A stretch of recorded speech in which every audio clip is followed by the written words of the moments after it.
Hi, Ann Cornick from Paintnporcelain. I'm here to teach beginners how to get started in China painting and recruit experienced painters to paint along with us. And we're going to do this plate. This is my tulips plate. And this was I took my line drawing and I drew it on a little off center. So it's slightly to the left, about a half an inch from center. When you put it in, you move it over a little bit and that'll get you where you need to be. Okay. And if you notice this one, I don't know if you can tell. Yeah, you can if I kind of wiggle it around. This is, what do I call it? Metallic paint. It's a golden yellow, I believe, metallic paint. Now, you can't eat off this plate. So on the back, I put not food safe, so people know that. I really shouldn't have done it on a plate. I should have done it like on the outside of a teapot where it's not going to be touching food. Or I should have put it somewhere where, you know, people won't be touching it. But I'm not going to use this plate to eat off it. And I was dying to try some of my metallics, and I'm real pleased with that. I didn't put the metallic until the last fire. There are 2 coats of yellow-brown underneath that, and that's how I got that nice color. So, okay. First thing, of course, that you need to do is take your line drawing and you get your transfer paper. It's a lighter on this side, a darker on this side, and you're going to put it right on your plate, okay? But before you transfer this, if you want to do like I did on mine, this is a plain plate, and I put a border on, and we haven't talked about this before. This is a border guide. It can be used a couple of different ways, so you can use it for a number of different sized plates. You can use it this way, or you can use it this way. And let me move right up so you can see. It has holes in it. And what I did was I used it this way, and I chose the bottom hole here, and I just put either my pencil, or I would recommend you use a Sharpie, because a Sharpie will stay longer, and if you trace your design for your tulip over it, it won't mess up. And you put it in the bottom, and then you need to do this on a flat surface. I can't easily do it up here, but you pull around the edge like this. Watch me, I'm pulling around the edge, and you pull, literally pull down towards the center. You pull this way as you're going this way. And that will give you your line, and that will be a consistent line. And you do it all the way around. So let me just, let me use a brush here okay. So I have it here in case I don't want to mess up anything. You put it in the bottom and you pull all the way around. And as you go around, you have to keep pushing towards the middle to keep on that line, and it will give you a perfectly round circle. So if you don't have one of these little guides, probably something you might want to get for the future, because you can make any plate, even a plain plate like this, look special with a border, and that's really nice. Today for paint, we're going to be using mixing yellow, blood red, chartreuse, shading green, silver gray, and if you wanted to do the band around the back, you could use yellow brown, or if you have like golden ochre, that's a pretty color too. We will be using, and I put them here because every once in a while I dip into them even though I say I'm not going to, the moss and the black green on the next fire. I'll tell you, one thing I realized with tulips, they're a little bit like roses. You do the outside and then you do the inside. And so I think you'll see that. We're going to start with the background, with the tulips first. Now, ideally, I would start with the background first, because obviously these tulips go up into it, but you really can't, because then you can't hold your piece. If you have one of those turntables, you certainly could do that. But it still makes it difficult to get inside and do the inside leaves and things. So I would recommend that you paint this first. Then what you might want to do is fire it and then come back and do the background. And then that way you have 2 different fires, but it's actually still a first fire. Okay. I'm going to use, I tried a number of brushes on this, and I had a lot of trouble getting the paint, the consistency I wanted it, dark enough. And so I finally gave in, I still have a little paint on here. Let me get it off. I finally gave in, and I'm actually using a 3/8 inch brush, and it's a metal ferrule. And they seem to, this brush in particular seems to give me a little more paint than a lot of the others. So I'm dipping it full load. And I'm gonna wiggle a little bit. See how I wiggle there? That sometimes helps you get the paint on your brush. And then side load, so the full load is mixing, the side load is blood. And I really want that blood to be dark too. I'm gonna start with this tulip here, and I'm going to, the strokes on this are a little bit different. They're a wide stroke. Get more paint on there. It's a wide stroke. Oops, can you see?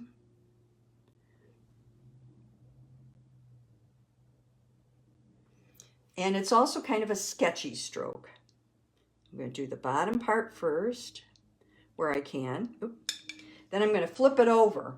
And for those of you that don't China paint, this is something new for you. You always paint towards yourself. And so flipping it over is something we in China painting do all the time, and we drive other people crazy. Now this blob there, if you get that, it's going to look terrible. And you're also going to flip it over and just get the tops of these a little bit. Not a lot, because the back part of this is going to be,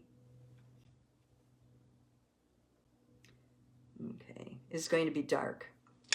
So I've got the outline there. Okay, now pretend this is a rose. See how this is the outside and we've done it? We want to do the inside. We're going to full load with a heavy coat of the dark blood red.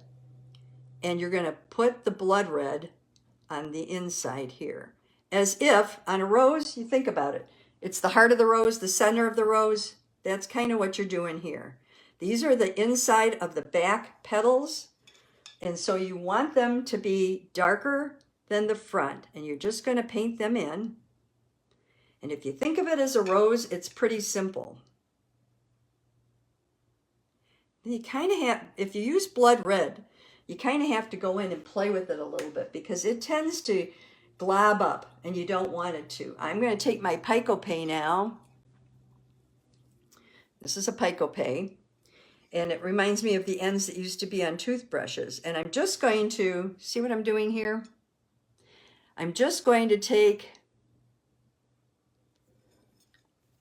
and cut out those petals that are in the front. Maybe make sure that the line of separation is there for the different petals, just so I know on the next fire. And after you put in the background on this, you may have to cut these out up above here a little bit. Now, if you're not putting it in until the next fire, then you might want to do a little now. But that gives you your basic tulip here. Then I take my brush and I clean it really well, and I go through and make sure I don't have any in the background, any color. Sometimes the color goes over into the background and we don't want that. And that's what I have so far. That's not my favorite rose, my favorite tulip, but oops, that might be a bit dramatic. Let me just try a little more yellow on there. There we go. I just want that to be a little bit lighter there, and maybe a little bit lighter here. Yep. Leave well enough alone, right? Okay, now we're going to do the same thing on the middle tulip. And I can't remember who it was that asked me to hold things up longer, but I'm trying again. We'll see if we can do it. Now on this one, we're going to do this side first. And the shadow is between these two petals, so you really want to get the depth right up against that. And I was thrilled this week I got asked to demonstrate at the National Convention, but I'm sorry, you know, with COVID and things, I just don't feel comfortable flying out to an international airport, not until things calm down. So I was thrilled to get the offer. I never expected in a million years, but not this year. Maybe next year. Okay, and then you're going to do the outside, and I always put a little extra blood red on the tips of things because I think it's going to be going into, this is going to be yellow brown. So we really want this to stand out. Now the middle, you can actually make a design if you're lucky on this middle petal. It's a beautiful petal. It really stands out well. And if you pull from the outside in and really make sure that you have the red on the one side, you can get a pretty nice pattern there going.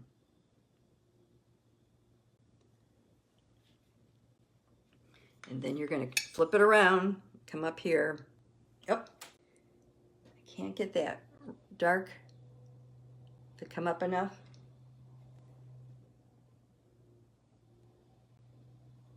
There we go.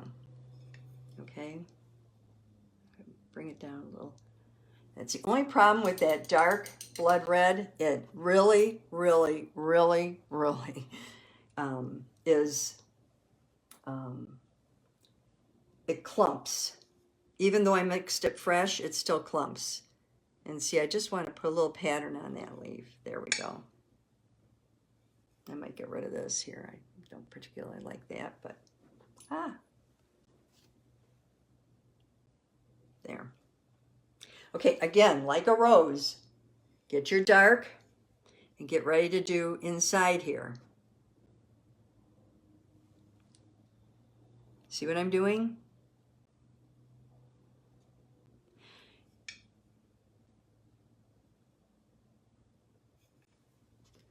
And I think I'm going to wipe out more of this so that it shows more. Let me get it here. There we go. I think I like that better. Oops, lost my design. Have to get that back.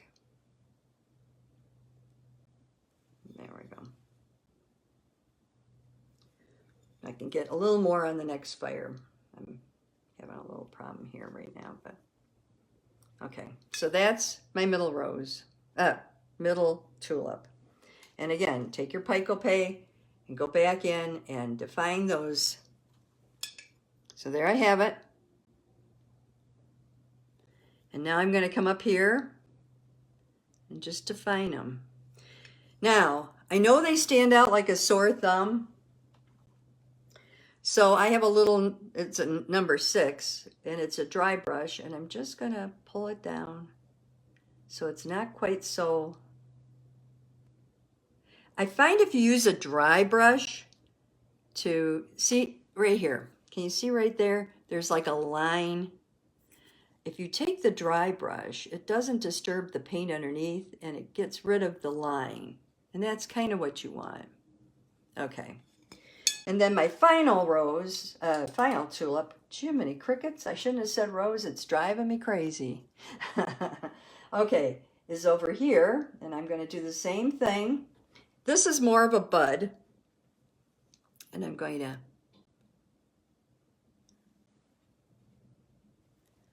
put this on the outside.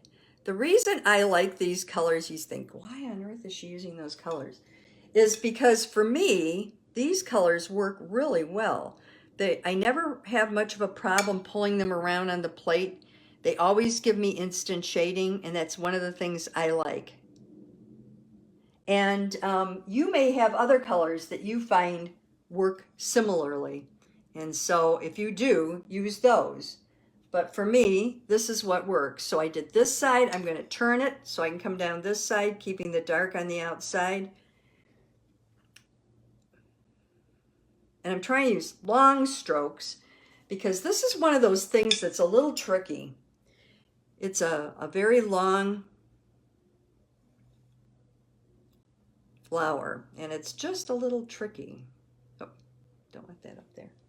And then I'm going to go into my really dark blood, and I'm going to start coming in here. Oh, let me get it darker. Start coming in here, come over a little, come down. Because the part that's inside is darker than the outside. And then we'll go back up this side like this.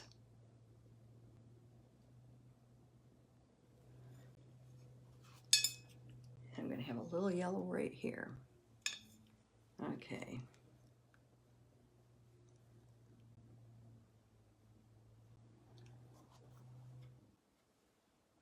A little darker here. Now don't worry if you do like I just did and you kind of smear things up, because that's not a problem. You've got your Paintnporcelain. Paintnporcelain can be a godsend in a situation like this. See how dark that is in there? I'm going to take my Paintnporcelain and I'm just going to start creating little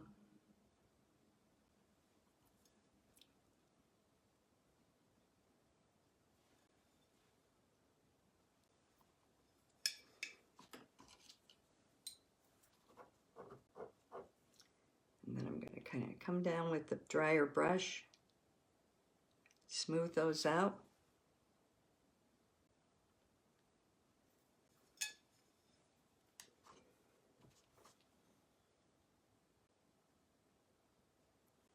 There we go.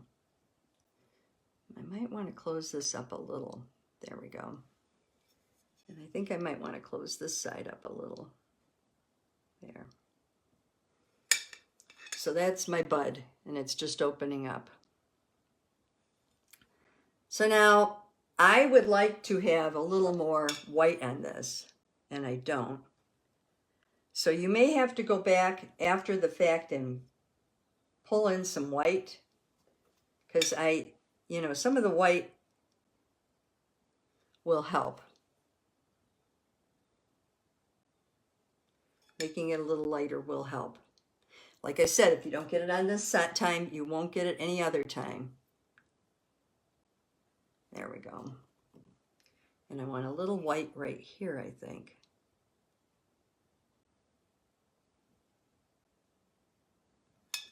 Just to make things a little brighter.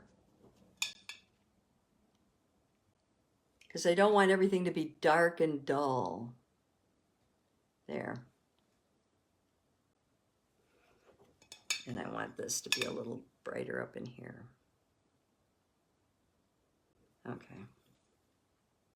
That's a little better. Remember, this is only the first fire, so you're going to have to darken things quite a bit on the next fire. Alrighty.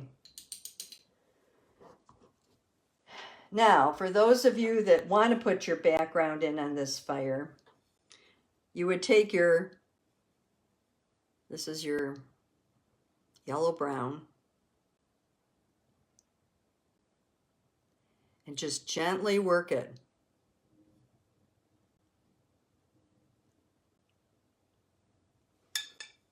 Around all these. Up. And if you get into it like I did there, you're just going to have to pull it down. And you're just going to have to work with it, and then you can spread it out and what have you. Same thing over here. You're going to do this and this, this, this. Come around the edge.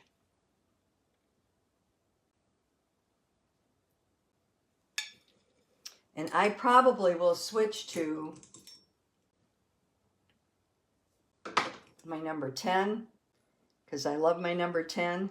And it's a quill, and it tends to do a really nice job on a background. And I will start doing the background.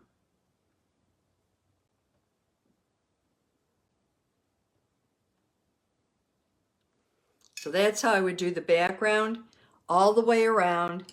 Then go back with your Paintnporcelain and just wherever you need to define some of these. You might want to make one of these longer than the others. You might want to take the middle one out if you don't like it. You can do a lot of different things. Here, I'm going to just define it a little. And over here, I'm just going to define it a little with my Paintnporcelain. So that's what I've done so far. If you try to put the background in before you start painting, it's just not going to work for you. So this is a much better choice, is to go back and try to put it in later.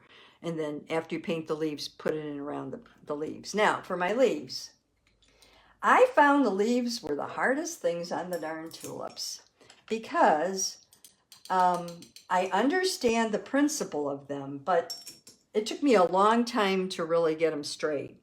And I just want to point this out to those of you that are new. This one sort of winds. It goes up this way and then down. And this goes straight across and then down.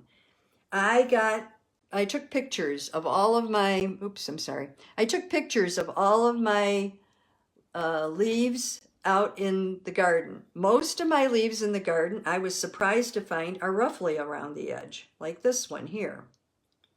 And then they just have a turn down. The turn down, the secret of it is to start far enough back, keep it narrow, and then make it wide. It's a curve. Same thing here. This is a curve. Now this is a turn over here, and it should be narrower up at the top and then come down and get a little wider as it goes down, but it doesn't get hugely wide because it can only turn so much. This is a turnover, and it was kind of a flat turnover, and I was pretty surprised. So if you get a chance and you're having difficulty figuring out how these leaves go, maybe go on Google and print out a couple of copies or pull up on even your phone pictures of tulips with leaves and use those to kind of help you get this the way you want it. Now, I found the best brush for me to use is this one. It's that round one, and it's like a number 12. But the thing I liked about it was I could really get the color on there right. So this is chartreuse that I'm using here. And then I'm going to use a little chartreuse here because there's actually another little dip there. And then I'm going to go back in, get my shading, and do my shading. I'm going to start from the bottom, turn it over, start from the bottom, and pull my shading up.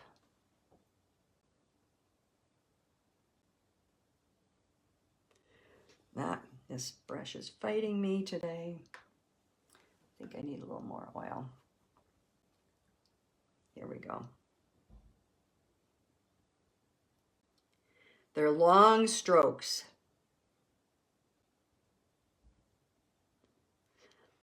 The actual tulip has like stripes.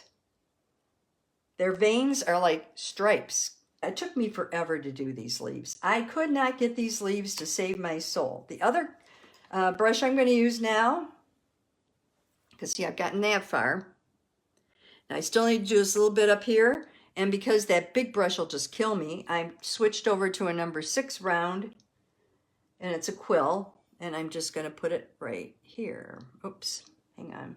Let me get it. Shading green, and I'm just doing it right here. Get that color off of there. Then you take this, after you get your colors on, let's get a little more here.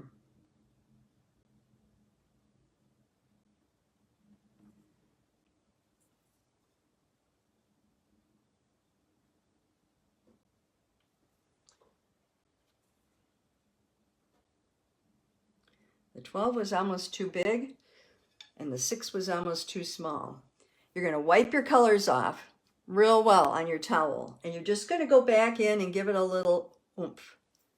So you have a little highlight in there. And the same thing with this up here, just a little highlight. You can play with them more on the second coat, but these are long strokes. Do you see my long strokes? They're long strokes. We're going to do the same thing here. The top, I'm going to do in a chartreuse, and it can be a pretty flat chartreuse right now, although I want to wipe off a little highlight right there. So you can see I did it flat chartreuse like this, and then I just press down and lift it up. That gives me a little highlight right there. Okay. And then I'm going to do a little chartreuse down here. Oops. Let me turn it. And I'm going to put a little chartreuse right in here.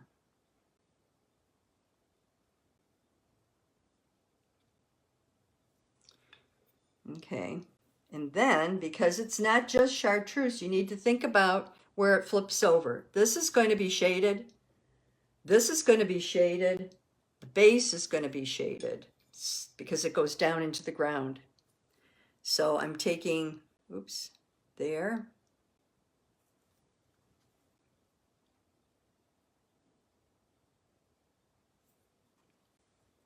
This is shading green.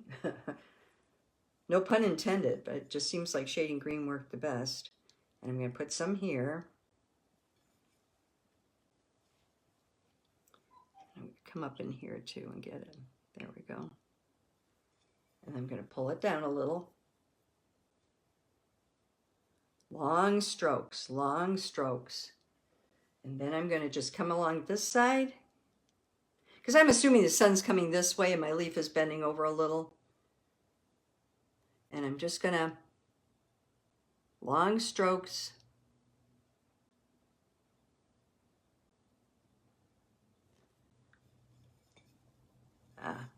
There's a line here. I don't like that line. I'm going to try to dissipate it. It's not happening, so let's pull it this way.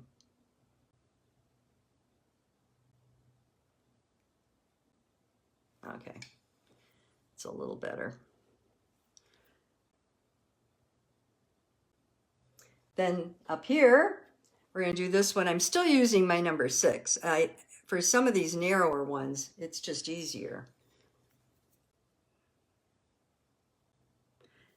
First, put my chartreuse on the top part, the part that's going to have the light. If you do that, I think it really helps you remember where the light is, and you don't have to spend a lot of time trying to figure that out. And over on this side, I would do the same. This is obviously the light.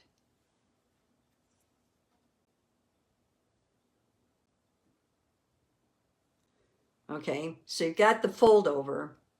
Now I'm going to do the darker part.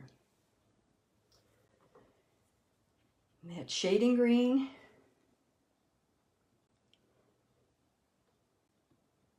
The sun's coming from this way. So I'm taking my shading green and putting it under this. And the hard thing is going to be, you've got that darn tulip right there, so you're going to have to gently pull it down. Can you see how I've done that? Gently pull it down past that. And then you're going to work from the bottom up.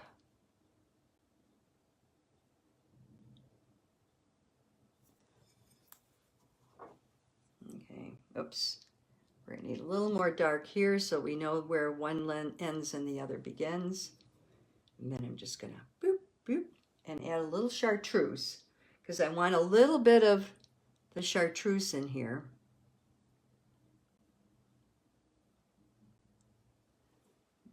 I lost this. Let me get it back there.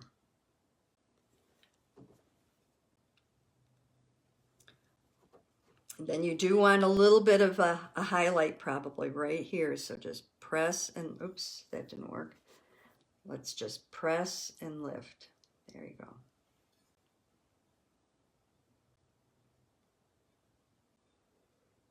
Now this one is the curly one. I'm going to go back to my larger brush using my shading green.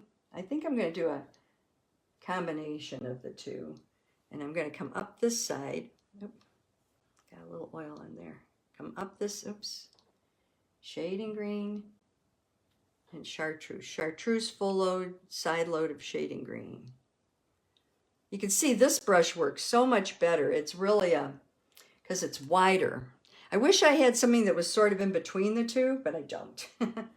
You're going to put the dark up here. Long strokes, long strokes.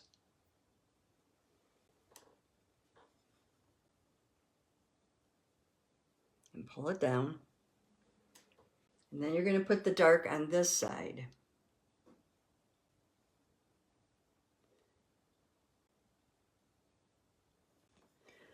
This is one of those really curly ones, so you're just going to feather it down, get it nice and smooth. Remember, they have lines in them, so If you get lines in them, that's fine.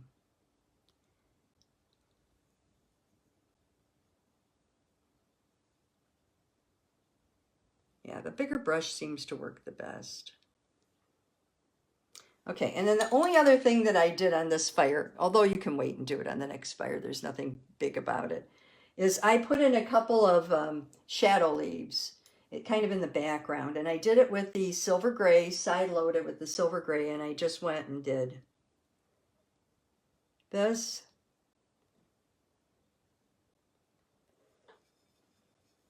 And maybe came back this way just to get the look of the leaf a little more. Ah, there we go.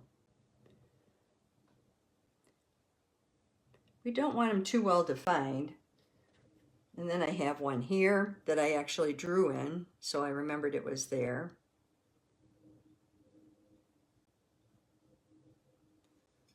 That's a shadow leaf. And then I have another one down here that kind of comes up like this. Ah.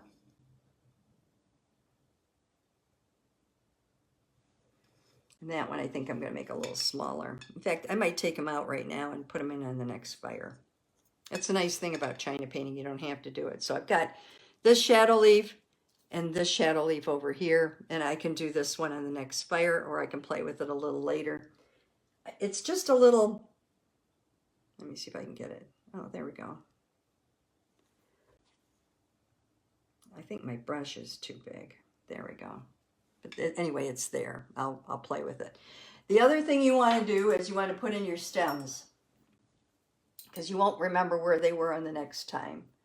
Now the stems, I noticed I have these tulips actually in my backyard, and the stems I noticed are a combination of chartreuse or moss green and a little bit of red. They do have a little red in them, which I thought was interesting. And so you're gonna give them a little. They have like a little V up where they attach, and then they come right down. Beep. Up here, I'm sorry, up here, and they come right down, and one more, and I think the moss green works a little better than the other, and those are your stems. And you can shape your leaves. If this leaf isn't the way you want it, you can shape it. I just, for some reason, it looks fine over there. It looks terrible here. So I get my Kleenex and just go in and get rid of it, I think, for now. And then you've got your border on there. So you're going to finish your border all the way around and sign your name. I sign mine like down in here, but you don't have to. So you have two shadow leaves. You have your big leaves. Make sure that you get your highlights. Oops, one more highlight I forgot. Right here, there should probably be a highlight. Yep. There, it's a little better. And then you can play with this a little bit before you put it in. Sometimes when you let the paint set up a little better, it's easier to wipe out the highlights, and that's what I would recommend, is like here, there's a highlight here. And there's also this here would be a little turnover. So there, we have a little more done. Okay, so this is what we have for today. And this is what we're going for. 2 more fires to get these tulips to look like this. You can see the difference. But we're getting there. They're pretty close. And so look around for these big round brushes. This one, just so you know, that's what that one looks like. See? It's rounded off at the edges. It's a really nice one. And this one was Sunburst. I don't know if they make them anymore or not. But, and also look for these. Okay, I will see you next week. Pick up those brushes and keep painting. I hope you enjoyed the program, and I hope you'll take a minute to subscribe so that other people can learn more about China painting and we can get the word out to more people. You also can look at the links below. My paintnporcelain.com website has a lot of freebies and printables for new and experienced painters, as well as studies, supplies, and even some of my hand-painted china. So thank you again, and I'll see you next time.